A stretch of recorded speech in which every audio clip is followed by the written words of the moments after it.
Volejbola klubs Ventspils ir salīdzinoši jauns klubs. Tas dibināts 2009. gadā, un šogad, pateicoties uzvarai pirmajā līgā, mūsu ventspilnieki pirmo reizi debitēja Nacionālajā līgā. Galvenais treneris Edgars Ziedrans sezonas sākumā uzstādīja mērķi – 8, bet galu galā viss izvērtās par cīņu par zelta medaļām.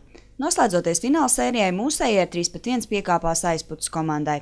Treneris Ziedrans pirms kādas no finālsērijas spēlēm puišiem esot teicis, ka zeltu izcīna, bet sudrabu iegūst. Tomēr arī šis iegūtais sudrabs komandai ir liels sasniegums. Visi džeki, visa komanda ir priecīga par to, kad ir sasniegts līdz šim klubu vēsturē augstākais panākums, tas ir Nacionālās līgas sudrabs.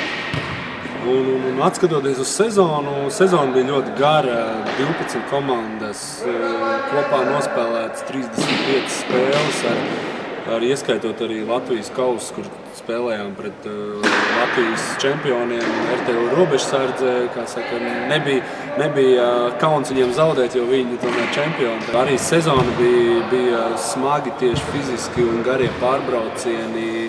Bet galvenais, ka čaļi tiešām visu laiku sestdienas, svētdienas, praktiski katru sestdienas svētdienu. Ja tā sezona sākās oktobrī, tad tagad ir aprīlis. Principā nedēļas nogalas kā 1 vai 2 vai 3 varbūt brīvs tikai bija. Svarīgs faktors ir tas, ka mēs tomēr bijām, var teikt, pašapcināti sakarā ar traumām, ar to, ka nebija pilns sastāvs. Andrejs nespēlēja pēdējo fināla spēli ar Ardiem. Valters nevarēja palīdzēt, ja viņam bija operācija pirms tam. Tāpat tas atkal bija rokas traumas, bija pirmam tempam. Tas viss devas. Ja tā nebūtu, es domāju, mēs būtu vinējuši. Katrā ziņā, jā, tas Grābeklis Aizputes šogad neiznāks pārvarēt, bet katrā ziņā kaut kas ir sasniegts, sasniegums ir ļoti labs īstenībā. Cīnīsimies, mēģināsim nākošajā pārkārtā. Es jau teicu trenerim, Aizpute jau ir uzvarēta. Ar ko viņi pārsteidz, kāpēc nevarējāt šoreiz uzvarēt? Varbūt, ka mēs tik labi drīzāk nebijām paši noskaņojušies, ka tur ir tā lieta, ka varbūt bija tāda pārliecība iekšā, ka mēs viņus varam uzvarēt, mēs viņus esam jau vinējuši. Un es domāju, ka lielākā daļa izšķirošā spēle bija pat pirmā spēle, kad mēs pazaudējām mājas spēli. Un tas arī noteica to sērijas, to raksturu, kā viņi ies. Medaļas kaklā vēl nav kārtas, tās komanda saņems svinīgā pasākumā Saulkrastos. Pagaidām ventspilnieki priecājas par kausu, kas aizceļos uz mazo komandas slavas zāli pie pārējiem kausiem un medaļām. Puiši jau tagad trenerim paziņojuši, ka arī nākamajā sezonā būs gatavi turpināt iesākto. VK Ventspils ir jauna komanda, tomēr šādā līmenī spēlē tikai 2. gadu. Uz visām spēlēm bija tikai 2 spēlētāji no visas komandas.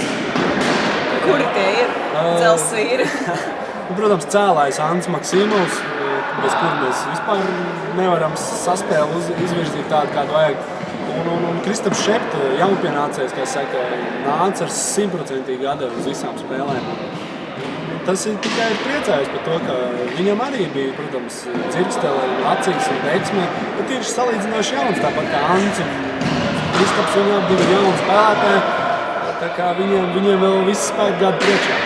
Protams, jābūt tālredzīgiem un jādomā arī par tālāko nākotni. Diemžēl Ventspilī neaug jaunā volejbolistu paudze, kas pēc gadiem varētu turpināt šīs komandas sasniegumus. Tādā līmenī, lai varētu spēlēt komandu, tad mēs varam cerēt tikai uz augstskolas papildinājumu pie augstskolas studentiem, kas atnāk no citām pilsētām, kur volejbols ir apgūts ātrāk, jo ienākt komandā tā no pašmācības ceļā nevar.